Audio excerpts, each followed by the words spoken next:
Oh yeah, when I say had a blast doing this one, had a great time. Hope you guys sit back and enjoy this one. Anti-aging 101, let's go. First off, we start off with our top-down fading technique, making sure we border those edges and lay down our blackout dye to help camouflage those blank spots. Next, we're gonna razor border that beard, setting it up, giving some structure and some definition.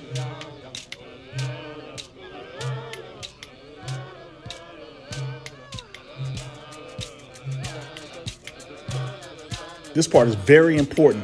You want to go ahead and take a wax base to go ahead and border that beard. Any place you're working with color, you want to make sure that color doesn't bleed onto the skin. What I use is a cosmetic foundation. That helps keep your color under control, keep your color on the work and not on the skin.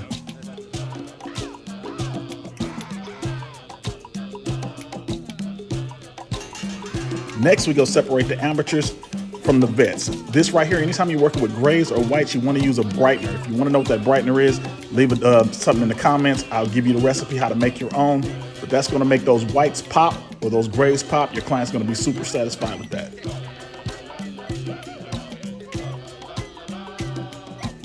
Now we're going to put our blackout solution on the beard, making sure we don't touch any of the areas that we want to keep white.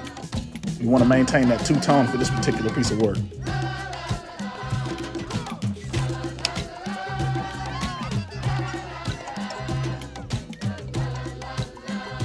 Now what you're seeing here is the collagen mask. Of course, we shampooed and conditioned that beard, and we're going to blow dry and style it.